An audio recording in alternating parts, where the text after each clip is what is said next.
ಕನಕಪುರ ಬೆಂಗಳೂರು ಗ್ರಾಮಾಂತರ ಲೋಕಸಭಾ ಕ್ಷೇತ್ರದ ಬಿಜೆಪಿ ಮತ್ತು ಜೆಡಿಎಸ್ ಮೈತ್ರಿ ಅಭ್ಯರ್ಥಿ ಡಾಕ್ಟರ್ ಸಿಎನ್ ಮಂಜುನಾಥ್ ಅವರು ಕನಕಪುರ ನಗರ ಸೇರಿದಂತೆ ವಿಧಾನಸಭಾ ಕ್ಷೇತ್ರದ ಸಾತನೂರು, ದೊಡ್ಡಹಾಲಹಳ್ಳಿ, ಹುಣಸನಹಳ್ಳಿ, ಕೋಡಿಹಳ್ಳಿ ಹೋಬಳಿ ವ್ಯಾಪ್ತಿಯಲ್ಲಿ ಚುನಾವಣಾ ಪ್ರಚಾರ ಮಾಡಿದರು. ಕನಕಪುರಕ್ಕೆ ಬರುತ್ತಿದ್ದಂತೆ ನಗರದ ಬೂದಿಕೆರೆಯ ಪೌರಕಾರ್ಮಿಕರ ಬಡಾವಣೆಯಲ್ಲಿ ಇರುವ ಅಂಬೇಡ್ಕರ್ ಅವರ ಪುತ್ಥಳಿಗೆ ಮಾಲಾರ್ಪಣೆ ಮಾಡಿ ಮತಯಾಚನೆ ಮಾಡಿದರು. ಮೆಳೆಕೋಟೆಯ ಕೃಷ್ಣಪ್ಪನವರ ಮನೆಗೆ ಭೇಟಿ ಕೊಟ್ಟು ಬೆಳಗಿನ ಉಪಹಾರ ಸವಿದರು. ಹಾಗೆಯೇ ಮೇಗಲ ಬೀದಿಯ ಚೂಡಾಮಣಿಯವರ ಮನೆಗೆ ಭೇಟಿ ಕೊಟ್ಟಿದ್ದರು. ಕುರುಪೇಟೆ ನಿವಾಸಿ ಮೇಲುಗೆರೆಯ ಪದ್ಮಾವತಿಯವರ ಮನೆಗೆ ಭೇಟಿ ಕೊಟ್ಟು ಉಭಯ ಕುಶಲೋಪರಿ ವಿಚಾರಿಸಿ ಮತಯಾಚನೆ ಮಾಡಿದರು. ಈ ಹಿಂದೆ ಮುಖ್ಯಮಂತ್ರಿಯಾಗಿದ್ದಾಗ ಯಡಿಯೂರಪ್ಪನವರು ಇವರ ಮನೆಗೆ ವಾಸ್ತವ್ಯಕ್ಕೆ ಬರುವ ಸಮಯ ನಿಗದಿಯಾಗಿದ್ದು ಅನಿವಾರ್ಯ ಕಾರಣಗಳಿಂದ ತಪ್ಪಿತ್ತು. ಮುಂದಿನ ದಿನಗಳಲ್ಲಿ ಯಡಿಯೂರಪ್ಪನವರನ್ನು ಕರೆದುಕೊಂಡು ಬಂದು ಅವರ ಆಸೆಯನ್ನು ಈಡೇರಿಸಲಾಗುವುದು ಎಂದು ಭರವಸೆಯನ್ನು ಮಂಜುನಾಥ್ ಅವರು ನೀಡಿದರು. ಇದೇ ಸಂದರ್ಭದಲ್ಲಿ ಬಿಜೆಪಿಯ ಸಾಮಾಜಿಕ ಜಾಲತಾಣದ ಸಂಚಾಲಕರಾದ ಡಿಕೆ ಭರತ್ ರವರ ಮನೆಗೂ ಭೇಟಿ ಕೊಟ್ಟು ಡಾಕ್ಟರ್ ಬಿಆರ್ ಅಂಬೇಡ್ಕರ್ ಅವರ ಭಾವಚಿತ್ರಕ್ಕೆ ಪುಷ್ಪನಮನ ಸಲ್ಲಿಸಿದರು. ಈ ಸಂದರ್ಭದಲ್ಲಿ ಬಿಜೆಪಿ ಮುಖಂಡರಾದ ಕೋಟೆ ಕೃಷ್ಣಪ್ಪ, ರಾಜೇಶ್, ಪುಟ್ಟಸ್ವಾಮಿ, ಜಿಲ್ಲಾ ಬಿಜೆಪಿ ಅಧ್ಯಕ್ಷ ಆನಂದ್ ಸ್ವಾಮಿ, ಬಿಜೆಪಿಯ ಕನಕಪುರ ಉಸ್ತುವಾರಿ ಬಿ ನಾಗರಾಜು, ಕೆಂಪರಾಜು, ಪಾಲಾಕ್ಷ, ಎಸ್ಸಿ ಘಟಕದ ತಾಲೂಕು ಪ್ರಧಾನ ಕಾರ್ಯದರ್ಶಿ ಶಿವಮುತ್ತು, ನಿಡಗಲ್ ರಮೇಶು, ಶ್ರೀನಿವಾಸು, ಲಕ್ಷ್ಮಣ್ ಸೇರಿದಂತೆ ಅನೇಕ ಬಿಜೆಪಿ ಮುಖಂಡರು ಉಪಸ್ಥಿತರಿದ್ದರು. ಸಾತನೂರಿನ ಸಂತೆ ಮೈದಾನ ಮತ್ತು ಭಜನೆ ಮನೆ ಸರ್ಕಲ್ ಬಳಿ ಚುನಾವಣಾ ಪ್ರಚಾರ ಮಾಡಿದರು. ದೊಡ್ಡಹಾಲಹಳ್ಳಿಯ ಸರ್ಕಲ್ ಬಳಿ ಮತಯಾಚನೆ ಮಾಡಿದರು. ನಲ್ಲಹಳ್ಳಿಯ ಜೆಡಿಎಸ್ ಮುಖಂಡ ಎನ್ಎಸ್ ಶಿವಕುಮಾರ್ ರವರ ಮನೆಯಲ್ಲಿ ಮಧ್ಯಾಹ್ನದ ಊಟವನ್ನು ಮಾಡಿದರು. ಈ ಸಂದರ್ಭದಲ್ಲಿ ಜೆಡಿಎಸ್ ಮುಖಂಡರಾದ ಅಣ್ಣಾನಾಯಕ್, ಕಾಳೇಗೌಡ, ಗಿರಿಮಲ್ಲೇಗೌಡ, ಪುಟ್ಟಸ್ವಾಮಿ, ಸುರೇಶ್, ಬೋಳಪ್ಪ, ಶಿವನೇಗೌಡನದೊಡ್ಡಿ, ರಾಜೇಶ್, ಸುಂದರಮ್ಮ, ಕಲ್ಲಿಗೌಡನದೊಡ್ಡಿ, ಮಾದೇವು, ತಾಲೂಕು ಅಧ್ಯಕ್ಷ ಬಿ ನಾಗರಾಜು, ಚಿನ್ನಸ್ವಾಮಿ, ಪುಟ್ಟರಾಜು, ಕೊತ್ತನೂರು ನಾರಾಯಣ, ತೊಪ್ಪಕನಹಳ್ಳಿ ಮಂಜುನಾಥ್, ಮರಳವಾಡಿ ಹೋಬಳಿಯ ಜೆಡಿಎಸ್ ಮುಖಂಡ ಎಂಎನ್ ಅನಿಲ್ ಕುಮಾರ್ ಹಾಗೂ ಬಿಜೆಪಿ ಮುಖಂಡರಾದ ಬೊಮ್ಮನಹಳ್ಳಿ ಕುಮಾರ್, ಸಿಗೇಕೋಟೆಯ ಎಸ್ಕೆ ರವಿಕುಮಾರ್ ಉಪಸ್ಥಿತರಿದ್ದರು. ಈ ಸಂದರ್ಭದಲ್ಲಿ ಮಂಜುನಾಥ್ ಅವರೊಡನೆ ಸಮಾಲೋಚನೆ ಮಾಡಿದರು. ನಂತರ ಹುಣಸನಹಳ್ಳಿ, ಕೋಡಿಹಳ್ಳಿಯಲ್ಲಿ ಚುನಾವಣಾ ಪ್ರಚಾರ ಮಾಡಿದರು. ಕನಕಪುರ ಚನ್ನಬಸಪ್ಪ ವೃತ್ತದ ಬಳಿ ರಾತ್ರಿ 8 ಗಂಟೆಯವರೆಗೆ ಮತಯಾಚನೆ ಮಾಡಿದರು. ಈ ಸಂದರ್ಭದಲ್ಲಿ ವಿಧಾನ ಪರಿಷತ್ ಸದಸ್ಯ ಸಿಪಿ ಯೋಗೀಶ್ವರ್, ಡಾಕ್ಟರ್ ಮಂಜುನಾಥ್ ಅವರ ಪತ್ನಿ ಅನಸೂಯ, ಸಾತ್ನೂರು ಚಂದ್ರು, ಸಿದ್ದಮರಿಗೌಡ, ಗೇರಹಳ್ಳಿ ರಾಜೇಶ್, ಸ್ಟುಡಿಯೋ ಚಂದ್ರು, ಕುರುಬಳ್ಳಿ ರಾಜೇಶ್, ಸುನೀಲ್, ಶಿವಾನಂದ್, ಯೋಗೀಶ್, ಜಯಣ್ಣ, ತೋಕಸಂದ್ರ, ಶಿವರುದ್ರ, ಗುತ್ತಲಹುಣಸೆ, ಶ್ರೀಕಂಠು, ಮಣಿಯಂಬಾಳ್, ಬಸವರಾಜು, ಗೋವಿಂದರಾಜು, ಶಿವಮಾದೇಗೌಡ ಸೇರಿದಂತೆ ನೂರಾರು ಮುಖಂಡರು ಈ ರ್ಯಾಲಿಯಲ್ಲಿ ಪಾಲ್ಗೊಂಡಿದ್ದರು.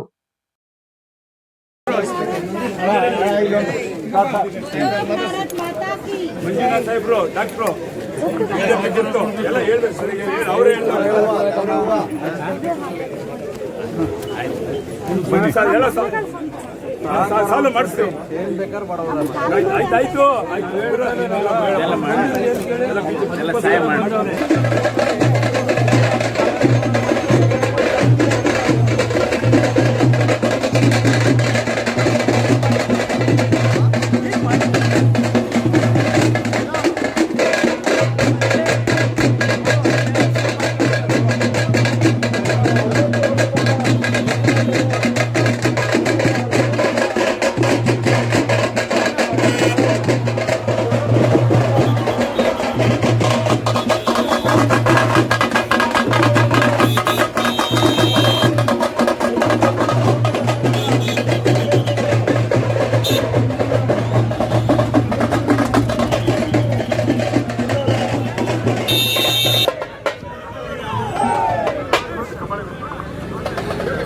ಇವಾಗ ನಿಮ್ಮನ್ನೆಲ್ಲ ಉದ್ದೇಶಿಸಿ ಮಾಜಿ ತಾಲೂಕ್ ಪಂಚಾಯತಿ ಸದಸ್ಯರಾದಂತ ಕದ್ದಾಳೇಗೌಡರು ಮಾತಾಡ್ತಾರೆ.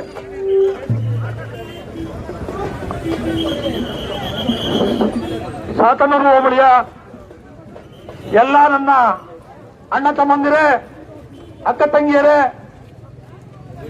ದಿನಾಂಕ 26ನೇ ತಾರೀಕಿನಂದು ನಡೆಯುವ ಬೆಂಗಳೂರು ಗ್ರಾಮಾಂತರ ಲೋಕಸಭಾ ಚುನಾವಣೆಯ ಅಭ್ಯರ್ಥಿಯಾದಂತಹ ಡಾಕ್ಟರ್ ಸಿಎನ್ ಮಂಜುನಾಥ್ ಅವರು ಬಂದಿದ್ದಾರೆ ನಿಮ್ಮ ಗ್ರಾಮಕ್ಕೆ. ಹಾಗೆ ನಮ್ಮ ಮಾಜಿ ಮಂತ್ರಿಗಳು, ವಿಧಾನ ಪರಿಷತ್ ಸದಸ್ಯರು ಆದಂತಹ ಯೋಗೇಶ್ ಅಣ್ಣವರು ಬಂದಿದ್ದಾರೆ. ಹಾಗೆ ಇನ್ನು ಅನೇಕ ಮುಖಂಡರುಗಳು ಈ ಸಾತನೂರು ಗ್ರಾಮಕ್ಕೆ ಮತಯಾಚನೆ ಮಾಡಲು ಬಂದಿದ್ದಾರೆ. ಮಡ್ರಾಸ್ನಲ್ಲಾಗಿತ್ತು. 15 ವರ್ಷಗಳ ನಂತರ 2007ರಲ್ಲಿ ಮತ್ತೆ ಆ ಒಂದು ಹೃದಯ ಸಂಬಂಧಿ ಕಾಯಿಲೆ ಪ್ರಾರಂಭ ಆದಂತ ಸಂದರ್ಭದಲ್ಲಿ ಜಯದೇವಾದಲ್ಲಿ ಮಂಜುನಾಥ್ ಸರ್ ಅವರ ಹತ್ರ ಕರ್ಕೊಂಡವರಂತ ಸಂದರ್ಭದಲ್ಲಿ ಎಲ್ಲಾ ಟೆಸ್ಟ್ಗಳನ್ನು ಮಾಡಿ ಬಹಳ ಆಪರೇಷನ್ ಮಾಡಿದ್ರು ಉಳಿಯೋದು ಕಷ್ಟ ಆಗುತ್ತೆ, ಆಪರೇಷನ್ ಮಾಡಿದ್ರು ಕಷ್ಟ ಆಗುತ್ತೆ. ದೇವ್ರ ಮೇಲೆ ಭಾರ ಹಾಕೋಣ, ಆಯ್ತಾ ಸರ್? ದೇವ್ರ ಮೇಲೆ ಭಾರ ಹಾಕಿ ಮಾಡೋಣ ಅಂತೇಳಿ ಮಾಡಿದ್ರು. ಅವತ್ತು ನಮ್ಮ ತಂದೆ ಜೀವ ಉಳಿಸ್ಕೊಟ್ರು. ಸುಮಾರು 10 ವರ್ಷಗಳ ಕಾಲ ನಾವು ಅವರು ಜೀವಂತವಾಗಿದ್ರು. ಆ ಋಣ ತೀರಿಸುವಂತ ಒಂದು ಅವಕಾಶ ನಮ್ಗೆ ಸಿಕ್ಕುದಕ್ಕೋಸ್ಕರ ನಾವೇ ಧನ್ಯರು ಅಂತ ಹೇಳಿ ಈಗ ಹೆಚ್ಚಿಗೆ ಮಾತನಾಡೋಕ್ಕಾಗಲ್ಲ. ಖಂಡಿತ ನೀವೆಲ್ಲರೂ ಬೆಂಬಲಿಸಿ ಅವ್ರನ್ನ ಮುಂದಿನ ದಿನಗಳಲ್ಲಿ ರಾಷ್ಟ್ರದ ಸೇವೆಗೆ ಅವ್ರನ್ನ ಮುಡುಪಾಗಿ ಇಡಬೇಕು ಅಂತ ಹೇಳ್ಬಿಟ್ಟು ತಮ್ಮೆಲ್ಲರೂ ಕಲ್ಪನೆ ಮಾಡ್ಕೊಳ್ತಾ ಒಂದೆರಡು ಮಾತುಗಳನ್ನ ಮುಗಿಸ್ತೀನಿ. ಜೈ ಹಿಂದ್, ಜೈ ಕರ್ನಾಟಕ. ಬನ್ನಿ ಬನ್ನಿ. ಯೋಗೇಶ್ವರ್ ಅವರು ನೀರಾವರಿ ಅಧಿಕಾರರು ನಿಮ್ಮನ್ನ ಕುರಿತು ಮಂಜಣ್ಣವ್ರ ಪರವಾಗಿ ಮಾತಾಡ್ತಾರೆ.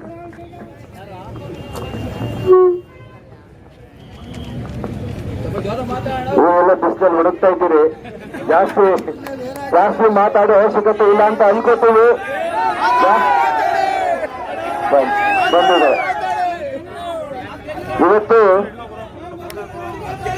ಇವತ್ತು ಡಾಕ್ಟರ್ BR ಅಂಬೇಡ್ಕರ್ ಅವರ ಜನ್ಮದಿನ. ಬೆಳಗ್ಗೆಯಿಂದ ಡಾಕ್ಟರ್ ಅಂಬೇಡ್ಕರ್ ಅವರ ಕಾರ್ಯಕ್ರಮಗಳನ್ನ ಮುಗಿಸಿ ಇಲ್ಲಿಗೆ ಬಂದಿದ್ದಾರೆ.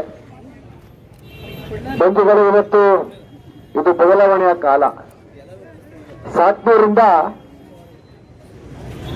DK ಶಿವಕುಮಾರ್ ಅವರ ರಾಜಕೀಯ ಜೀವನ ಪ್ರಾರಂಭ ಆಗುತ್ತೆ. ಎಲ್ಲಿಂದ? 40 ವರ್ಷಗಳ ಸುದೀರ್ಘವಾದಂತ ಅವರ ರಾಜಕೀಯ ಜೀವನ.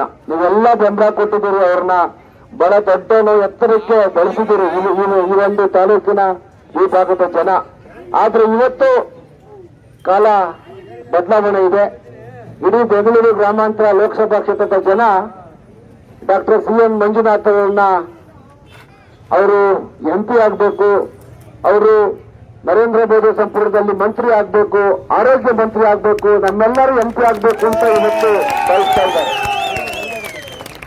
2 ವಿಚಾರ, ನೀವು ಕಾಂಗ್ರೆಸ್ಗೆ ವೋಟ್ ಹಾಕಬೇಕು ಅಥವಾ BJP JDS ಸಂಯುಕ್ತವಾಗಿ ನಿಂತಿರ್ತಕ್ಕಂಥ ಡಾಕ್ಟರ್ CN ಮಂಜುನಾಥ್ ಅವ್ರಿಗೆ ವೋಟ್ ಹಾಕಬೇಕು.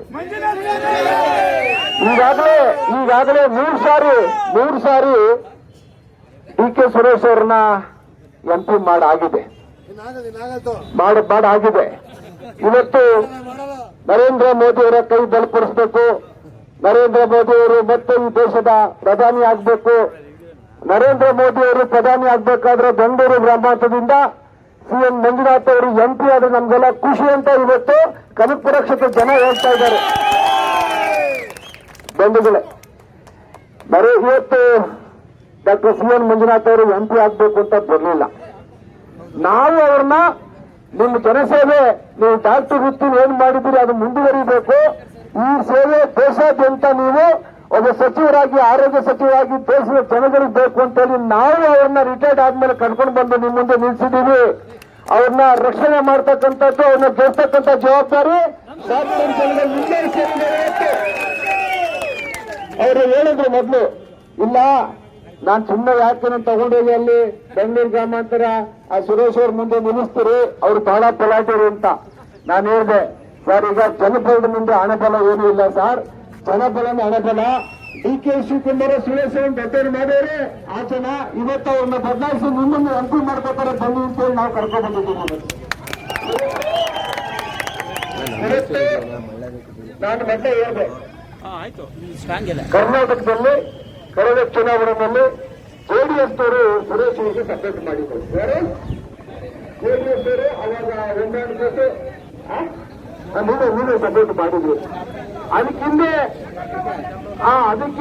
ನಾವು ಸಪೋರ್ಟ್ ಮಾಡಿದ್ದೆ, ನಾನೆಲ್ಲ ಸೇರ್ಕೊಂಡು ನಾನೊಂದ್ಸರಿ ಸಪೋರ್ಟ್ ಮಾಡಿದ್ದೆ. ಆದ್ರೆ ಇವತ್ತು ಯಾರು ಸಪೋರ್ಟ್ ಮಾಡ್ತಾ ಇಲ್ಲ, ಇವತ್ತು JDS BJP ಒಂದಾಗಿದೆ. ಬೆಂಗಳೂರು ಗ್ರಾಮಾಂತರದಲ್ಲಿ ಎಲ್ಲ ಕಡೆ ಇವತ್ತು ಜನಸಾಮಾನ್ಯರು ಡಾಕ್ಟರ್ CN ಮಂಜುನಾಥ್ ಅವರ ಸಮಾಜ ಸೇವೆ, ಸರಳತೆ, ಅವರ ವ್ಯಕ್ತಿತ್ವ ಮಾಡಿ ಇವತ್ತು ಬೀದಿ ಹಿಡಿದಿದ್ದಾರೆ ಜನ. ಏನಾರ ತೀರ್ಮಾನ ಆಗೋದು ಕಡೆ ಮಂಜುನಾಥ್ ಗೆಲ್ಲಿಸಬೇಕು ಅಂತೇಳಿ ಕನಕಪುರ ತಾಲೂಕಲ್ಲಿ ಇವತ್ತು ದೊಡ್ಡ ಜನ ಮುಂದೆ ಹೊಂದಿದ್ದಾರೆ. ಹಾಗಾಗಿ ಈ ಬರ್ತಕ್ಕಂಥ ಚುನಾವಣೆಯಲ್ಲಿ ಯಾವುದೇ ಕಾರಣಕ್ಕೂ ಯಾವುದೇ ಆಸೆ ಆಮಿಷಗಳಿಗೆ ಬಲಿಯಾಗಬೇಡಿ. ಏನು ಚುನಾವಣೆ ದಿವಸ ಇವತ್ತೇನು ಹುಮ್ಮಸ್ಸು ಉತ್ಸಾಹ ಇದೆ, ನೀವು ನಿಂತ್ಕೊಂಡು ಜೀವನದಲ್ಲಿ ಹೇಳೋರಿ ಇಲ್ಲ. ಇದು ಹೋರಾಟದಲ್ಲಿ ನಾವು ಏನಾರ ವಾಪಸ್ ಓಡೋಗ್ಬಿಟ್ರೆ ನಮ್ಮಂತ ಹೇಳಿಗಳಿಲ್ಲ. ಕೊನೆ ತನಕ ಹೋರಾಟ ಮಾಡಿ ನಾವು ಈ ಚುನಾವಣೆ ಗೆಲ್ಲಬೇಕು. ಇದು ಕೊನೆ ಅವಕಾಶ. ಇಂಥ ಮಂಜುನಾಥ್ ಅಂತ ನಮ್ಗೆ ಯಾರು ಸಿಕ್ಕುದಿಲ್ಲ. ಮಂಜುನಾಥ್ ಅಂತ ಅವರು ಅಭ್ಯರ್ಥಿ ನಮ್ಗೆ ಮುಂದೆ ಸಿಕ್ಕುದಿಲ್ಲ. ಇವನ್ನ ಇಟ್ಕೊಂಡು ಇವತ್ತು ನಾವು ಈ ಚುನಾವಣೆ ಗೆಲ್ಲಬೇಕು. ಬರುತ್ತೀರ್ ಮಗ ಗೆಲ್ತೀವಿ. ಎಲ್ಲ 8 ಕ್ಷೇತ್ರದಲ್ಲೂ ಕೂಡ ಇವತ್ತು ಡಾಕ್ಟರ್ ಮಂಜುನಾಥ್ ಅವರು ಬರುವಂತ ಅಲೆ ಇದೆ, ವಾತಾವರಣ ಇದೆ. ಕನಕಪುರದಲ್ಲೂ ಕೂಡ ನನಗೆ ಕಾಂಗ್ರೆಸ್ ಮುಖಂಡರುಗಳು ಹೇಳ್ತಾರೆ, ಅಣ್ಣ ಏನಾರ ಮಾಡಿ ಗೆದ್ಬೇಡ ಈ ಸಾರಿ ಸಾಕಾಗಲ್ಲ ನನಗೆ ಅಂತ ನನಗೆ ಹೇಳ್ತಾವ್ರೆ. ಅವ್ರಿಗೆ ಏನಾಗಿದೆ, ಒಬ್ರು ಲೀಡರ್ ತಗೋಬೋದು, ಏನಣ್ಣ ನಮ್ಗೆ ಹೊರ್ತ ಸಾಕಣ ಸಾಕು ಹಿಂಸೆ ಅಂತೇಳಿ. ಹಾಗಾಗಿ ಜನಸಾಮಾನ್ಯರೆಲ್ಲ ಇವತ್ತು ಕನಕಪುರದಲ್ಲಿ ಡಾಕ್ಟರ್ ಮಂಜುನಾಥ್ ಪರವಾಗಿ ವೋಟ್ ಹಾಕ್ತಾರೆ. ನೀವೆಲ್ಲ ಪ್ರಾಮಾಣಿಕವಾಗಿ ಕೆಲಸ ಮಾಡಿ. ಬೂತ್ ಹೋದ್ರೆ ಮೊದಲನೇ ಸೀರಿಯಲ್ ನಂಬರು ಡಾಕ್ಟರ್ ಮಂಜುನಾಥ್ ಏನೋ, 1ನೇ ಸೀರಿಯಲ್ ನಂಬರು ಅಪ್ಪ ಹೋಗಿ JDS ಸಿಂಬಲ್ ಹುಡುಕ್ಬೇಡಿ. ಅಲ್ಲಿ ತೆನೆವತ್ತ ಮಹಿಳೆ ಯಾರು ಇಲ್ಲ. ಅಲ್ಲಿರುವುದು ಕಮಲ. ತೆನೆವತ್ತ ಮಹಿಳೆ ಹೃದಯದಲ್ಲಿ ಇಟ್ಕೊಳ್ಳಿ. ಕಮಲಕ್ಕೆ ವೋಟ್ ಹಾಕ್ಬೇಕು ನೀವು. ಯಾಕೆ ಕಮಲಕ್ಕೆ ವೋಟ್ ಹಾಕಿಸ್ಬೇಕು. ಕಮಲಕ್ಕೆ ವೋಟ್ ಹಾಕ್ಬೇಕು. ಡಾಕ್ಟರ್ ಮಂಜುನಾಥ್ ಅವರ ಗೆಲ್ಲಿಸ್ಬೇಕು ಅಂತ ಕೇಳಿ ನಾನು ಮಾತು ಮುಗಿಸ್ತೇನೆ. ನಮಸ್ಕಾರ. ಇವತ್ತು ಈ ಸಾತ್ನೂರಲ್ಲಿ ಇವತ್ತು ಇಷ್ಟು ಜನ ಸೇರಿರೋದು ನೋಡಿದ್ರೆ ನನಗೆ ಗೆಲುವಿನ ವಿಶ್ವಾಸ ಹೆಚ್ಚುತ್ತಾ ಇದೆ ಅಂತ ಈಗಾಗಲೇ ನಮ್ಮ ಮಾಜಿ ಸಚಿವರಾದಂಥ ಯೋಗೇಶ್ವರ್ ಅವರು ಹೇಳಿದ್ರು, ಜನಬಲದ ಮುಂದೆ ಯಾವುದೇ ಬಲ ಅದಕ್ಕೆ ಸಿಗದಿಲ್ಲ, ಜನಬಲವೇ ಅಂತಿಮ, ನೀವೆಲ್ಲ ಸೈನಿಕರಂತೆ ಕೆಲಸ ಮಾಡಬೇಕಾಗಿದೆ, ಇದಕ್ಕೆ ನೀವೆಲ್ಲ ನಿರ್ಭೀತಿಯಿಂದ ನೈತಿಕವಾಗಿ ಮತವನ್ನು ಹಾಕಬೇಕು ಯಾವುದಕ್ಕೂ. ಯಾಕೆಂದ್ರೆ ಇಲ್ಲಿ ಯಾವುದೇ ಹೆದರಿಕೆಗೆ ಅವಕಾಶ ಇಲ್ಲ. ಇವತ್ತು ಚುನಾವಣೆ ಒಂದು ಅಡ್ಡದಾರಿ ಹಿಡಿತಾ ಇದೆ. ಯಾವುದು ಕೂಡ ಅಷ್ಟೇ. ಡಾಕ್ಟರ್ ಅಂಬೇಡ್ಕರ್ ಇವತ್ತು 133ನೇ ಜನ್ಮ ದಿನೋತ್ಸವನ ಆಚರಣೆ ಮಾಡಿದ್ದೀವಿ. ಇವತ್ತು ಸಂವಿಧಾನ ಶಿಲ್ಪಿಗಳಾದಂಥ ಅಂಬೇಡ್ಕರ್ ಏನ್ ಹೇಳಿದ್ದಾರೆ ಅಂದ್ರೆ, ಮತಗಳು ಇದು ಮನೆಯ ಮಗಳಿದ್ದಾಗೆ. ಮತದಾನ ಮತ್ತು ಮತಗಳು ಮನೆಯ ಮಗಳಿದ್ದಾಗೆ, ಅದು ಮಾರಾಟವಾಗಬಾರ್ದು ಅಂತ ಹೇಳ್ತಾರೆ. ಅದರಿಂದ ಅದು ಯಾವಾಗಲೂ ಮಾರಾಟ ಮಾಡ್ಕೋಬಾರ್ದು. ಇವತ್ತು ನಾನು ರಾಜಕೀಯಕ್ಕೆ ಬಂದಿದ್ದು ಆಕಸ್ಮಿಕ. ಅಂದ್ರೆ ನಾನು ರಾಜಕೀಯ ಇಷ್ಟಪಟ್ಟಿರಲಿಲ್ಲ, ಆದರೆ ರಾಜಕೀಯನೇ ನನ್ನನ್ನು ಹೇಳ್ಕೊಂಡಿದೆ. ಅದರಿಂದ ಇವತ್ತು ಯಾಕೆಂದ್ರೆ ನರೇಂದ್ರ ಮೋದಿ ಅವರು ಮತ್ತು ಸನ್ಮಾನ್ಯ ದೇವೇಗೌಡರು, ಕುಮಾರಸ್ವಾಮಿ ಅವರು ಮತ್ತು ಯಡಿಯೂರಪ್ಪನವರು ಎಲ್ಲ ಸೇರಿ ಇವತ್ತು ನನ್ನನ್ನು ಅಭ್ಯರ್ಥಿಯನ್ನು ಮಾಡಿದ್ದಾರೆ. ತಾವು ಎಲ್ಲ ನಾನು ನಿಮ್ಮ ಮನೆಯ ಬಾಗಿಲಿಗೆ ಬಂದು ಮತಗಳನ್ನು ಕೇಳ್ತಾ ಇದ್ದೇನೆ. ನೀವೆಲ್ಲ ಇಲ್ಲಿ ಯಾರ್ಯಾರು ಬಂದಿದ್ದೀರಿ, ತಾವುಗಳು 100 ಮತಗಳನ್ನು ಒಬ್ಬೊಬ್ಬರು ಹಾಕಿಸ್ಬೇಕು. ನನ್ನನ್ನು ಚುನಾವಣೆಯಲ್ಲಿ ಅಧಿಕ ಮತಗಳಿಂದ ಗೆಲ್ಲಿಸಬೇಕು ಅಂತ ನಾನು ಮನವಿಯನ್ನು ಮಾಡ್ತೇನೆ. ಯಾಕೆಂದರೆ ನಾವು ವೈಯಕ್ತಿಕ ಟೀಕೆಗಳು ಮಾಡೋದು ಬೇಡ. ನಮ್ದು ಏನಾದರೂ ತೋರಿಸ್ಬೇಕಾದ್ರೆ ಬಿಜೆಪಿ JDS ಸಂಯಮ ಅಭ್ಯರ್ಥಿಯಾಗಿ ನಾವು ಕಮಲಕ್ಕೆ ಮತ ಹಾಕುವ ಮೂಲಕ ಅವರಿಗೆ ಉತ್ತರ ಕೊಡಬೇಕು. ಕಮಲದ ಕ್ರಮಾಂಕ 1 ಇದೆ. ನೀವು ಇದು ಮತಗಟ್ಟೆಗೆ ಹೋದಂತ ಸಂದರ್ಭದಲ್ಲಿ ಮೊದಲನೇ ಹೆಸರು ನಂದಿದೆ. ಚುನಾವಣೆಯಲ್ಲೂ ಕೂಡ ಮೊದಲನೇ ಸ್ಥಾನನೇ ಬರಬೇಕಾಗಿದೆ ನಮಗೆ. ಅದರಿಂದ ಯಾಕೆಂದ್ರೆ ತಾವೆಲ್ಲ ಬುದ್ಧಿವಂತರಿದ್ದೀರಿ, ವಿದ್ಯಾವಂತರಿದ್ದೀರಿ, ವಿಚಾರವಂತರಿದ್ದೀರಿ. ಯಾಕೆಂದ್ರೆ ಯಾವುದೇ ಆಸೆ ಆಮಿಷಗಳಿಗೆ ಬಲಿಯಾಗಬಾರ್ದು. ಯಾಕೆಂದ್ರೆ ಇದು ಲೋಕಸಭಾ ಚುನಾವಣೆ, ದೇಶವನ್ನ ತಿದ್ದುವಂತಹ, ದೇಶದ ಭರವಸೆಯನ್ನ ಮೂಡಿಸ್ತಕ್ಕಂಥ ಚುನಾವಣೆ. ಇವತ್ತು ನರೇಂದ್ರ ಮೋದಿ ಅವರ ನಾಯಕತ್ವದಲ್ಲಿ ಈಗಾಗಲೇ ಹಲವಾರು ಸಮೀಕ್ಷೆಗಳು ದೇಶಾದ್ಯಂತ ಆಗಿದೆ. ಯಾವ ಪಕ್ಷ ಅಧಿಕಾರಕ್ಕೆ ಬರುತ್ತೆ ಅನ್ನುವ ಮುನ್ಸೂಚನೆ ಈಗ ಆಲ್ರೆಡಿ ನಮಗೆ ಲಭ್ಯವಾಗಿದೆ. ಬಿಜೆಪಿ ಮತ್ತು NDA ಒಕ್ಕೂಟ ಸುಮಾರು 400 ಇವತ್ತು ಲೋಕಸಭಾ ಸೀಟ್ಗಳನ್ನ ಗೆಲ್ಲಲಿದೆ ಅಂತ ಸಮೀಕ್ಷೆ ಹೇಳುತ್ತೆ. ಅದರಿಂದ ನಿಮ್ಮೆಲ್ಲರ ಆಶೀರ್ವಾದದಿಂದ ಆ 400ರ ಪಟ್ಟಿಯಲ್ಲಿ ನಾನು ಇರ್ತೀನಿ ಅನ್ನುವ ಆತ್ಮವಿಶ್ವಾಸ ಬರ್ತಾ ಇದೆ ನನಗೆ. ಸೊ ಅದರಿಂದ ಇವತ್ತು ಎಲ್ಲ ಹೋದ ಕಡೆ, ಇವತ್ತು ಕನಕಪುರದಲ್ಲೂ ಕೂಡ ನಾವು ಅಂಬೇಡ್ಕರ್ ಅವರ ಪ್ರತಿಮೆಗೆ ನಾವು ಹಾರ ಹಾಕಿ ಅವರಿಗೆ ಪೂಜೆ ಸಲ್ಲಿಸಿ ಬಂದಂತ ಅಲ್ಲೂ ಕೂಡ ಉತ್ತಮವಾದಂತ ಪ್ರತಿಕ್ರಿಯೆ ಬರ್ತಾ ಇದೆ. ಹೋದ ಕಡೆ ಎಲ್ಲ ನಾವು 8 ವಿಧಾನಸಭಾ ಕ್ಷೇತ್ರದಲ್ಲಿ ಪ್ರವಾಸ ಮಾಡಿದಂತ ಸಂದರ್ಭದಲ್ಲಿ ಎಲ್ಲಾ ಕಡೆ ಜನ ಖುಷಿಯಾಗಿದ್ದಾರೆ, ಸಂತೋಷದಿಂದ ಇದ್ದಾರೆ. ನೀವು ನಿಂತಿದ್ದು ಒಳ್ಳೇದು ಅಂತ ಹೇಳ್ತಾ ಇದ್ದಾರೆ. ಹೀಗಾಗಿ ಯಾಕೆಂದ್ರೆ ನೋಡಿ, ರಕ್ತದಾನ ಮಾಡಿದ್ರೆ ಒಂದು ಜೀವ ಉಳಿಯುತ್ತೆ. ಆದ್ರೆ ತಮ್ಮ ಅಮೂಲ್ಯವಾದ ಮತವನ್ನ ಬಿಜೆಪಿ ಜೆಡಿಎಸ್ ಅಭ್ಯರ್ಥಿ ಆದಂತ ಕಮಲ ಗುರುತಿಗೆ ನೀವು ಹಾಕಿದ್ರೆ ದೇಶ ಉಳಿಯುತ್ತೆ, ಪ್ರಜಾಪ್ರಭುತ್ವ ಉಳಿಯುತ್ತೆ. ಇದು ಬಹಳ ಮುಖ್ಯವಾದದ್ದು. ಹಾಗಾಗಿ ಇವತ್ತು ಹಲವಾರು ಉತ್ತಮವಾದಂತ ಕೆಲಸವನ್ನ ಈ ಸರ್ಕಾರ ಮಾಡಿದೆ. ಸನ್ಮಾನ್ಯ ದೇವೇಗೌಡರು ಪ್ರಧಾನಮಂತ್ರಿ ಆಗಿದ್ದಾಗ, ಮುಖ್ಯಮಂತ್ರಿ ಆಗಿದ್ದಂತ ಸಂದರ್ಭದಲ್ಲಿ ಕುಮಾರಸ್ವಾಮಿ ಅವರು ಮುಖ್ಯಮಂತ್ರಿ ಆಗಿದ್ದಾಗ ರೈತರ 28,000 ಕೋಟಿ ಸಾಲ ಮನ್ನಾ ಮಾಡಿದ್ದಾರೆ. ನಂತರ ಇವಾಗ 5 kg ಅಕ್ಕಿ ಕೊಡ್ತಾ ಇರೋದು ಕೇಂದ್ರ ಸರ್ಕಾರ, ನರೇಂದ್ರ ಮೋದಿ ಅವರ ಸರ್ಕಾರ, ಅದು ರಾಜ್ಯ ಸರ್ಕಾರ ಅಲ್ಲ, ಅದು ಮಂದಟ್ಟಾಗಬೇಕಾಗಿದೆ ನಿಮಗೆ. ಇವತ್ತು ಗ್ಯಾಸ್ ಕನೆಕ್ಷನ್ ಆಗ್ಬೋದು, ಅಥವಾ ಕುಡಿಯ ನೀರಿನ ಘಟಕಗಳನ್ನಾಗ್ಬೋದು, ಅಥವಾ ನಿಮಗೆ ಶೌಚಾಲಯದ ವ್ಯವಸ್ಥೆ ಆಗ್ಬೋದು, ಎಲ್ಲವನ್ನೂ ಕೇಂದ್ರ ಸರ್ಕಾರ ಮಾಡಿಕೊಡ್ತಾ ಇದೆ. ತಾವು ಈ ಸುಭದ್ರ ಸರ್ಕಾರಕ್ಕೆ, ಸ್ಥಿರ ಸರ್ಕಾರಕ್ಕೆ ಅದನ್ನ ನಿಮ್ಮ ಉತ್ತರ ಯಾವ್ದ್ರಲ್ಲಿ ಇರಬೇಕು ಅಂದ್ರೆ ಮಾತಲ್ಲಿ ಅಲ್ಲ, ಮತದಲ್ಲಿ ಇರಬೇಕು. ನೀವು ಕಮಲಕ್ಕೆ ಮತ ಹಾಕುವ ಮೂಲಕ ನನಗೆ ಆಶೀರ್ವಾದ ಮಾಡಬೇಕು. ನಾನು ಕ್ಷಮೆ ಕೇಳ್ತೀನಿ, ನಾನು ಸುಮಾರು 2 ಗಂಟೆ ಲೇಟ್ ಆಗಿ ಬಂದಿದ್ದೀನಿ. ಈ ಉರಿಯುವ ಬಿಸಿಲಿನಲ್ಲೂ ಕೂಡ ಇಷ್ಟು ಅಭಿಮಾನದಿಂದ ಪ್ರೀತಿಯಿಂದ ನೀವೆಲ್ಲ ಸೇರಿದ್ದೀರಿ. ಹೀಗಾಗಿ ನೀವು ಇವತ್ತು ಕನಕಪುರ ಮತ್ತು ಕನಕಪುರ ವಿಧಾನಸಭಾ ಕ್ಷೇತ್ರದ ಮತದಾರರಿಗೆ ಇತಿಹಾಸವನ್ನ ಬರೆಯುವಂತ ಅವಕಾಶ ಇದು. ಈ ಇತಿಹಾಸವನ್ನ ಬರಿಬೇಕು ನೀವು. ಇದಕ್ಕೆ ಕಮಲದ ಗುರುತಿಗೆ ಮತ ಹಾಕಿ ನನ್ನನ್ನು ಆಶೀರ್ವಾದ ಮಾಡಿ ಕಳಿಸ್ಬೇಕು. ನಾನು ನಿಮ್ಮ ಧ್ವನಿಯಾಗಿ ಕೆಲಸ ಮಾಡ್ತೇನೆ, ನಿಮ್ಮ ಪ್ರತಿಧ್ವನಿಯಾಗಿ ಕೆಲಸ ಮಾಡ್ತೇನೆ. ಯಾಕೆಂದ್ರೆ ನೋಡ್ಬೋದು, ಅದಕ್ಕೋಸ್ಕರ ಮತ್ತೊಮ್ಮೆ ತಮ್ಮೆಲ್ಲರಿಗೂ ನಮಸ್ಕಾರಗಳು.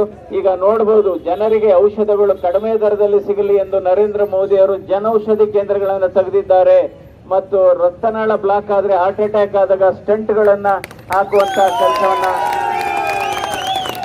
1 ಲಕ್ಷ ರೂಪಾಯಿ ಬೆಲೆ ಇದ್ದಂತ ಸ್ಟಂಟ್ ಅನ್ನ 30,000 ರೂಪಾಯಿಗೆ ಇಳಿಸಿದ್ದಾರೆ. ಹೀಗೆ ಹಲವಾರು ಉತ್ತಮವಾದಂತ ಕೆಲಸವನ್ನ ಮಾಡ್ತಾ ಇದ್ದಾರೆ.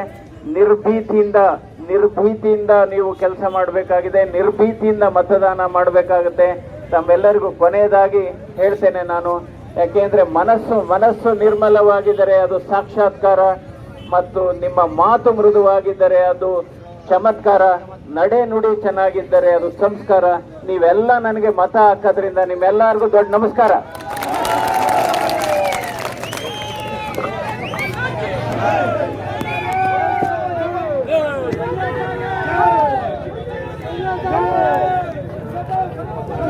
ಮುಂದೆ ಎಲ್ಲ ಕೈ ಮುಚ್ಕೊಂಡು ಹೋಗ್ಬೇಕು.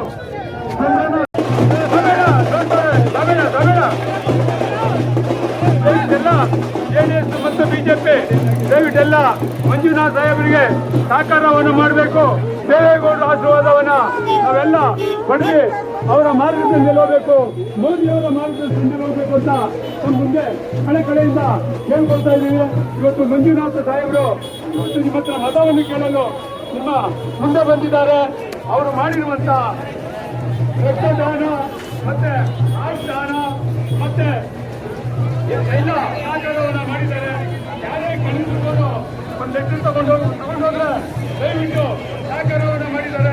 ಬಿಜೆಪಿ ತಗೊಂಡೋಗಿ ಮಾಡಿದ್ದಾರೆ, ಮುಸ್ಲಿಂ ತಗೊಂಡೋಗಿ ಮಾಡಿದ್ದಾರೆ, ಹಿಂದೂಗಳು ತಗೊಂಡೋಗಿ ಯಾವುದೇ ಒಂದು ಜಾತಿಯನ್ನು ನೋಡಿಲ್ಲ.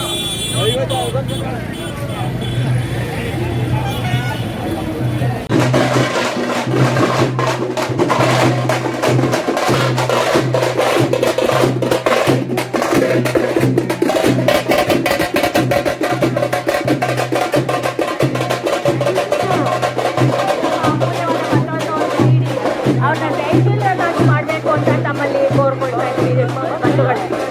ಈ ಬಾರಿ ಇದೊಂದು ಬಾರಿ ನೀವು ಅವ್ರಿಗೆ ಅವಕಾಶ ಮಾಡಿಕೊಡಿ. ಈ ಬಾರಿ ಮೋದಿಯವರಿಗೆ, ನಮ್ಮ ಮೋದಿಯವರು ಹಲವಾರು ಯೋಜನೆಗಳು ನಿಮಗೆ ತಲುಪಿಸಿದ್ದಾರೆ. ಜನ್ಧನ್ ಯೋಜನೆ ಆಗಿರ್ಬೋದು, ಮಹಿಳೆಯರ ಪರವಾಗಿ ನಮ್ಮ ಮೋದಿಯವರು ಹಲವಾರು ಯೋಜನೆಗಳನ್ನ ಮಾಡಿದ್ದಾರೆ. ಸೊ ಈ ಯೋಜನೆಗಳು ನೋಡಿ ನಮ್ಮ ಮೋದಿಯವರಿಗೆ ವೋಟ್ ಮಾಡಿಕೊಡಿ. ಈ ಕ್ಷೇತ್ರದಲ್ಲಿ ಬದಲಾವಣೆ ಬೇಕಾಗಿದೆ.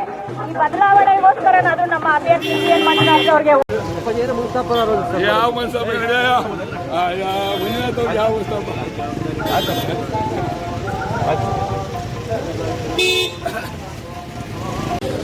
ಆಗಬಾರ್ದು, ಕೇಂದ್ರಕ್ಕೆ ಆಗಬೇಕು ಅಂತೇಳಿ ಪ್ರಧಾನಮಂತ್ರಿಗಳಾದಂಥ ಮೋದಿಜಿಯವರು ಬಿಜೆಪಿಗೆ ಮೋದಿ ಮೋದಿ ಮೋದಿಜಿ ಅಮಿತ್ ಶಾ ಜಿ ದೇವೇಗೌಡ ಜಿ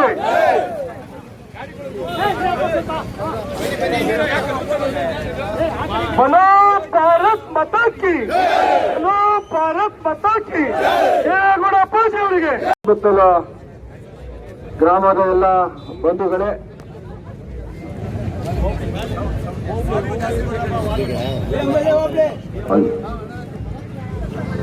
ಓಂಬಳ್ಳಿ ಹೋಬಳಿ ಗ್ರಾಮದ ಎಲ್ಲ ಬಂಧುಗಳೇ ಬರ್ತಕ್ಕಂಥ ಲೋಕಸಭಾ ಚುನಾವಣೆಯಲ್ಲಿ ಬಿಜೆಪಿ ಮತ್ತು ಜೆಡಿಎಸ್ನ ಜೊತೆಗೂಡಿ ಅಭ್ಯರ್ಥಿಯಾಗಿ ನಿಮ್ಮ ಮುಂದೆ ಡಾಕ್ಟರ್ ಸಿಎನ್ ಮಂಜುನಾಥ್ ರವರು ಬಂದು ನಿಂತಿದ್ದಾರೆ. ಬಂಧುಗಳ ಹಿಂದೆ ಜೆಡಿಎಸ್ನವರು ಬಿಜೆಪಿಯ ನಾವು ಲೀಡರ್ಗಳು ಮಾಡಿದ ತಪ್ಪನ್ನ ಈ ಸಾರಿ ಸರಿ ಮಾಡಬೇಕು. ಕನಕಪುರ ವಿಧಾನಸಭಾ ಕ್ಷೇತ್ರದಲ್ಲಿ ಇಬ್ಬರು ಸೇರಿ ಒಂದಾಗಿ ಅತಿ ಹೆಚ್ಚಿಗೆ ವೋಟ್ಗಳನ್ನ ಕೊಡಿಸಬೇಕು ಅಂತೇಳಿ ತಮ್ಮಲ್ಲಿ ನಾನು ಮನವಿ ಮಾಡ್ಕೋತಾ ಇದ್ದೀನಿ. ಒಂದು, ಡಾಕ್ಟರ್ ಸಿಎನ್ ಮಂಜುನಾಥ್ ರವರು ಆಕಸ್ಮಿಕವಾಗಿ ನಾವು ಅವ್ರನ್ನ ಸಾರ್ವಜನಿಕ ಜೀವನಕ್ಕೆ ರಾಜಕೀಯಕ್ಕೆ ಹೊರಗೆ ತಂದಿದ್ದೀವಿ. ಅವ್ರು ರಿಟೈರ್ಡ್ ಆದ್ಮೇಲೆ ಅವ್ರ ಮನೇಲಿದ್ರು.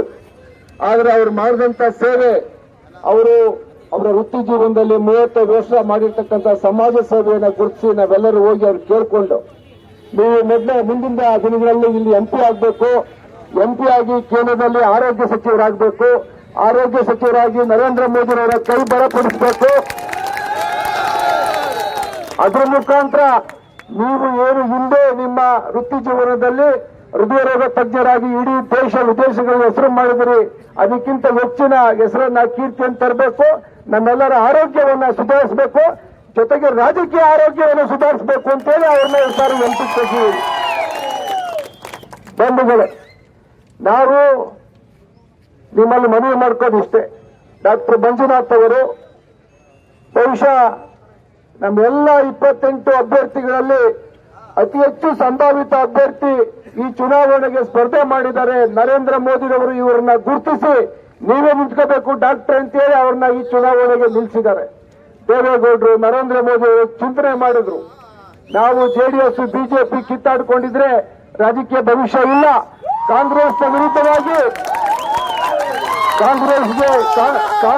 ವಿರುದ್ಧವಾಗಿ ನಾವು ಒಂದಾಗಬೇಕು, ಒಂದಾದ್ರೆ ಮಾತ್ರ ಕರ್ನಾಟಕದಲ್ಲಿ ದೇಶದಲ್ಲಿ ಒಂದು ಶಕ್ತಿಯಾಗಿ ರೂಪುಗೊಳ್ತೀವಿ ಅಂತೇಳಿ ಇವತ್ತು ಅವರಿಬ್ಬರ ಹೊಂದಾಣಿಕೆಯ ಫಲ ಜೆಡಿಎಸ್ ಬಿಜೆಪಿ ಒಂದಾಗಿ ಇವತ್ತು ಡಾಕ್ಟರ್ ಮಂಜುನಾಥ್ ಅವರ ಪರ 8 ಕ್ಷೇತ್ರಗಳಲ್ಲೂ ಕೂಡ ಇವತ್ತು ಕಾರ್ಯಕರ್ತರು, ಮುಖಂಡರುಗಳು, ಅದಕ್ಕಿಂತ ಮಿಗಿಲಾಗಿ ಸಾರ್ವಜನಿಕರು ಡಾಕ್ಟರ್ ಮಂಜುನಾಥ್ ಅವರ ಪರ ಇವತ್ತು ಧ್ವನಿ ಎತ್ತಿದ್ದಾರೆ.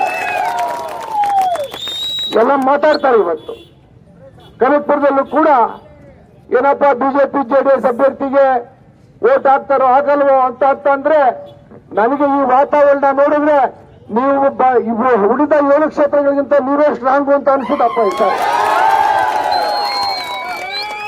ಈಗಾಗಲೇ ನಿಮ್ಮ ಮುಂದೆ ಇರ್ತಕ್ಕಂಥದ್ದು ಒಂದು ಆಯ್ಕೆ. ಬಿಜೆಪಿ ಜೆಡಿಎಸ್ ಇಂದ ಡಾಕ್ಟರ್ ಸಿಎನ್ ಮಂಜುನಾಥ್ ಅಭ್ಯರ್ಥಿ ಆಗಿದ್ದಾರೆ, ನಿಮ್ಗೆ ಗೊತ್ತು. ಕಾಂಗ್ರೆಸ್ನಿಂದ ಡಿ.ಕೆ. ಸುರೇಶ್ ಇಲ್ಲಿ ಸ್ಪರ್ಧೆ ಮಾಡಿದ್ದಾರೆ, ಅವರೀಗ 4ನೇ ಬಾರಿಗೆ ಸ್ಪರ್ಧೆ ಮಾಡ್ತಾ ಇದ್ದಾರೆ. 3 ಸತಿ ಅವ್ರನ್ನ ನೀವು ಎಂಪಿ ಮಾಡಿದ್ರಿ. ನಾವ್ ಹೇಳ್ತಾ ಇದ್ದೀವಿ, ಸುರೇಶ್ ಅವ್ರ ಮಧ್ಯೆ ಒಂದು ಮಾತು ಹೇಳಿ, ನಾನು ಬೆಳಗ್ಗೆ ನೆನೆಸ್ಕೊಂಡೆ, ನನಗೆ ರಾಜಕೀಯ ಬೇಸರ ಆಗಿದೆ, ಸಾಕು ನನಗೆ ಚುನಾವಣೆ ಸ್ಪರ್ಧೆ ಮಾಡಲ್ಲ ಅನ್ನೋ ಮಾತನ್ನ 2-3 ತಿಂಗಳಲ್ಲಿ ಹೇಳಿದ್ರು. ಆದ್ರೆ ಯಾಕೋ ಏನೋ ಗೊತ್ತಿಲ್ಲ, ಸ್ಪರ್ಧೆ ಮಾಡಿದ್ದಾರೆ. ಇವತ್ತು ಅವ್ರಿಗೆ ಅನಿಸ್ತಾ ಇರ್ಬೋದು, ಇವತ್ತು 8 ಕ್ಷೇತ್ರಗಳಲ್ಲೂ ಕೂಡ ಜನ ಪಕ್ಷ ಭೇದ ಮರೆತು ಡಾಕ್ಟರ್ ನೆನೆಸ್ಕೊಂಡು ಅವ್ರು ಮಾಡಿರ್ತಕ್ಕಂಥ ಕೆಲಸವನ್ನ ಇವತ್ತು ಗಣನೆಗೆ ತಗೊಂಡು ಪಕ್ಷಾತೀತವಾಗಿ ಇವತ್ತು ಡಾಕ್ಟರ್ನ ಗೆಲ್ಲಿಸ್ತಾರೆ. ಡಾಕ್ಟರ್ ಗೆದ್ದಾಗಿದೆ, ನೀವು ಚುನಾವಣೆಯಲ್ಲಿ ವೋಟ್ ಮಾಡೋದು ಮಾತ್ರ ಬಾಕಿ ಇದೆ ಅಂತ ಹೇಳ್ತೀನಿ. ಸಾರ್ವಜನಿಕ ಬದುಕಿನಲ್ಲಿ ಯಾವತ್ತೂ ನಾವೆಲ್ಲ ಹೋರಾಟ ಜೀವನದಿಂದ ಬಂದವರು. ಎಷ್ಟೋ ಸಾರಿ ನಾವು ಕೂಡ ಇದು 2ನೇ ಎಲೆಕ್ಷನ್ ನಲ್ಲಿ ಡಿ.ಕೆ. ಸುರೇಶ್ಗೆ ಬಹಿರಂಗವಾಗಿ ನಾವು ಚನ್ನಪಟ್ಟಣ ಸಪೋರ್ಟ್ ಮಾಡಿ ಅವರು 2ನೇ ಸಾರಿ ಗೆಲ್ಲೋದಕ್ಕೆ ನಾವೆಲ್ಲ ಕಾರಣ ಆದವು. ಹೋದ್ ಸಾರಿ ನೀವು ಜೆಡಿಎಸ್ ಅವ್ರು ಸಪೋರ್ಟ್ ಮಾಡಿ ಹೊಂದಾಣಿಕೆ ಮಾಡಿಕೊಂಡು ನೀವು ಕೂಡ ಅವ್ರು ಸಪೋರ್ಟ್ ಮಾಡಿದ್ರಿ. ಈ ಚುನಾವಣೆಯಲ್ಲಿ ಜೆಡಿಎಸ್ ಬಿಜೆಪಿ ಯಾರು ಅವ್ರ ಸಪೋರ್ಟ್ ಇಲ್ಲ, ನಮ್ಮ ಅಭ್ಯರ್ಥಿ ಹಾಕಿದೀವಿ. ಇವತ್ತು ಬೆಂಗಳೂರು ನಗರದಲ್ಲಿ 17 ಲಕ್ಷ ವೋಟ್ ಇದೆ. ಎಷ್ಟು? 17 ಲಕ್ಷ. ನಮ್ಮ 5 ಕ್ಷೇತ್ರಗಳಲ್ಲಿ ಇರ್ತಕ್ಕಂಥದ್ದು 11 ಲಕ್ಷ. ಯಾವುದು ಚನ್ನಪಟ್ಟಣ, ರಾಮನಗರ, ಮಾಗಡಿ, ಕನಕಪುರ ಮತ್ತೆ ಕುಣಗಲ್ನಲ್ಲಿ 11 ಲಕ್ಷ ಚಿಲ್ಲರೆ ಇದೆ. ಬೆಂಗಳೂರು ನಗರದಲ್ಲಿ 17 ಲಕ್ಷ ಚಿಲ್ಲರೆ ಇದೆ. ಬೆಂಗಳೂರು ನಗರ ಕೂಡ ಇವತ್ತು ಯಾವಾಗಲೂ ಕೂಡ ಅದು ಬಿಜೆಪಿಯ ಪರವಾದಂತ ವಾತಾವರಣ. ಡಾಕ್ಟರ್ ಬಂದ್ಮಾಲಂತೂ 100 ಭಾಗ ಬೆಂಗಳೂರು ಇವತ್ತು ಬಿಜೆಪಿ ಮಳೆ ಆಗಿದೆ. ಡಾಕ್ಟರ್ನ ಗೆಲ್ಲಿಸಲೇಬೇಕು ಅಂತ ಸಾರ್ವಜನಿಕರು ತೀರ್ಮಾನ ಮಾಡಿದ್ದಾರೆ. ನಮ್ಮ 5 ಕ್ಷೇತ್ರಗಳಲ್ಲೂ ಕೂಡ ಎಲ್ಲರೂ ಹೇಳ್ತಾರೆ 4 ಕ್ಷೇತ್ರ ನಾವಿವತ್ತು ಮುಂದಿದ್ದೀವಿ. ಕನಕಪುರದಲ್ಲೂ ಕೂಡ ನೀವು ಸ್ವಲ್ಪ ಹೆಚ್ಚಿಗೆ ಮತವನ್ನ ಕೊಟ್ರೆ ಡಾಕ್ಟರ್ 2.5 3 ಲಕ್ಷ ಓಟಲ್ಲಿ ಗೆಲ್ತಾರೆ. ಬೇಡ ಬಂಧುಗಳು, ಇವತ್ತು ನರೇಂದ್ರ ಮೋದಿ ಅವರ ಕೈ ಬಲಪಡಿಸಬೇಕು. ಕುಮಾರಣ್ಣ ಕಳಿಸಿದರೆ ಅವ್ರ ಮಂಡ್ಯಕ್ಕೆ ಹೋಗೋರಿಗ. ನರೇಂದ್ರ ಮೋದಿ ಅವರ ಕೈ ಬಲಪಡಿಸಬೇಕು. ಅವರು ಮತ್ತೆ ಪ್ರಧಾನಿ ಆಗ್ಬೇಕು. ಈ ದೇಶ ಸುಭದ್ರವಾಗಿರ್ಬೇಕು.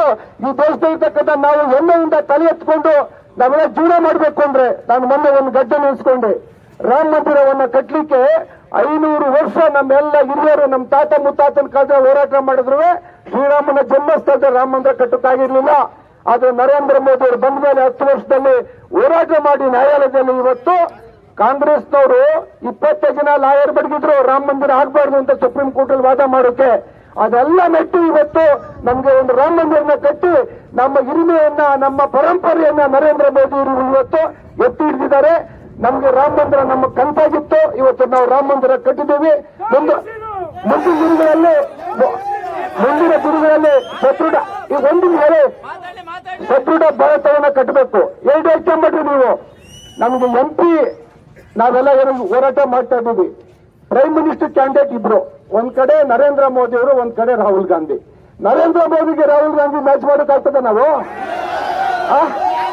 ನರೇಂದ್ರ ಮೋದಿ ವಿಶ್ವ ನಾಯಕರೇ. ನರೇಂದ್ರ ಮೋದಿನ ಇವತ್ತು ಪ್ರಪಂಚದ ಎಲ್ಲ ರಾಷ್ಟ್ರಗಳು ಒಪ್ಕೊಂಡವೆ. ರಾಹುಲ್ ಗಾಂಧಿ ಇವತ್ತು ಬರೀ ಕಾನೂನು ಕೆಲಸನ ಮಾಡ್ತಾ ಇದ್ದಾರೆ. ಅವರು 34 ಸೀಟ್ ಬಂದ್ರೆ ಹೆಚ್ಚು ಇವತ್ತು ದೇಶದಲ್ಲಿ.